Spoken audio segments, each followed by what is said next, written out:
Pam Bondi visits a children's hospital.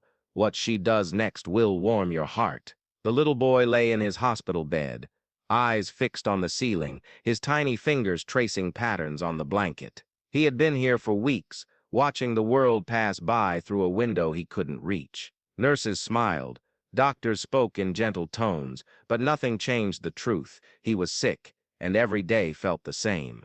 Then, the door opened. A woman stepped in, her blonde hair framing a face filled with warmth. This wasn't a nurse, not a doctor either. The little boy had no idea who she was. But what she did next, no one in that hospital would ever forget. At first, the little boy just stared. Visitors came and went all the time, mostly strangers who smiled politely, asked how he was feeling, and then moved on. But this woman, she didn't just stand at the door. She walked right up to his bed, knelt beside him, and looked him straight in the eyes. "What's your name, buddy?" she asked. Her voice gentle but full of energy. "Liam," he whispered. "Liam," she repeated with a smile. "That's a strong name." Something about the way she spoke made the room feel different, warmer. He didn't know she was Pam Bondi. He didn't know she was one of the most well-known attorneys in the country. To him, she was just a kind woman who wasn't in a hurry to leave. Then she reached into her bag and pulled something out. And when Liam saw what it was, his eyes lit up for the first time in weeks. Liam's fingers twitched with excitement as he stared at the object in Pam's hands. It was a small plush superhero figure, its fabric slightly worn but still vibrant. "This guy," Pam said, holding it up, "has been on a lot of adventures, but he told me he's never met anyone as brave as you." Liam swallowed hard. His voice was small when he asked. "For me?" Pam nodded and placed the toy in his hands. The boy held it tightly, as if letting go would break the moment. Across the room, Liam's mother wiped her eyes. She had seen many people visit, offering words of encouragement, but this was different. Pam wasn't here for a photo op. She wasn't rushing through like she had somewhere more important to be. Then, just as Liam started to relax, Pam did something no one expected. She sat cross-legged on the floor beside his bed and whispered, "All right, tell me, what's his superpower?" Liam blinked. "His. Yeah, every hero has one." She grinned. "You get to decide." Liam looked down at the toy, deep in thought. Then, in a small but certain voice, he said, "He makes people feel better, just by being around them." Pam's smile softened. "You know what? I think that's the best superpower I've ever heard." But this wasn't just a moment for Liam. Nurses passing by slowed their steps. Other children peeked from their rooms. Parents, exhausted and drained from sleepless nights, turned to watch. For the first time in a long time, something filled the hospital halls that wasn't just beeping monitors and hushed voices. It was warmth. It was hope. And then, just when everyone thought they had seen the best of Pam Bondi's visit, she stood up and made an announcement that left the entire floor in shock. Pam stood up, brushing off her knees, and glanced around the hospital room. By now, a small group had gathered, nurses, parents, and a few children peeking from their beds. She took a deep breath, then smiled. "I didn't come here alone," she said.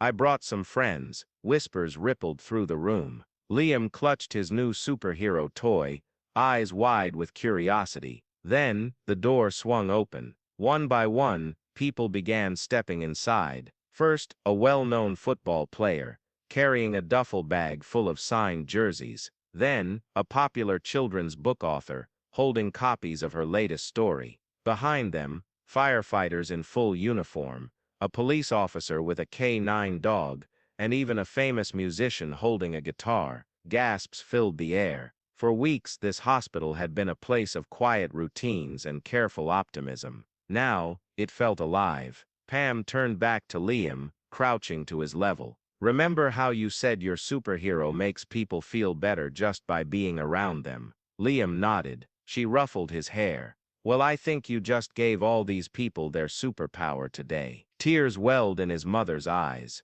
Other parents, exhausted from sleepless nights and long days of uncertainty, blinked in disbelief. For the first time in a long time, the weight of hospital life didn't feel so heavy. Then, just as the excitement settled, Pam clapped her hands. All right, who's ready for some fun? But no one, not the kids, not the parents, not even the hospital staff, was prepared for what she had planned next. Liam sat up a little taller in his bed as the football player tossed a signed jersey to a kid across the room. The musician strummed his guitar, filling the air with a soft melody. The police officer knelt, letting the K9 dog gently lick the hand of a little girl who hadn't smiled in days.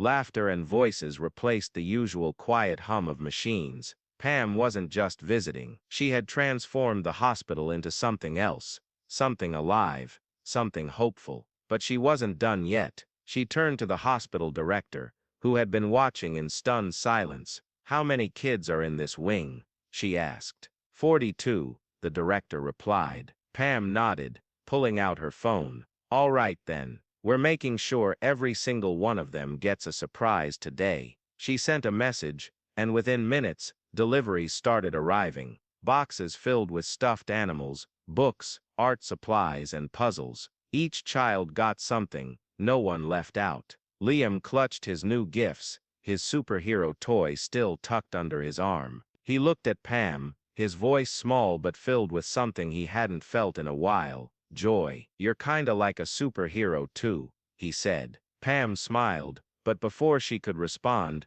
the little boy added, "But I think your superpower is making people happy." The room fell silent for just a second before someone sniffled. A mother wiped her eyes. A nurse placed a hand over her heart. The weight of Liam's words settled over everyone. Pam exhaled, then leaned in close. "I think you're right," she whispered. "But between you and me, I think you've got that superpower too." As the visit came to an end, Pam stood at the doorway, watching the kids laugh. Parents hugged their children a little tighter, and hospital staff whispering about how they had never seen anything like this before. Then, just as she turned to leave, Liam's voice stopped her. "Will you come back?" he asked. Pam didn't hesitate. She walked back, ruffled his hair one more time and said, "You bet I will." And with that, she stepped out, leaving behind a hospital that didn't feel like a hospital anymore, just a place where hope had found its way back. What do you think?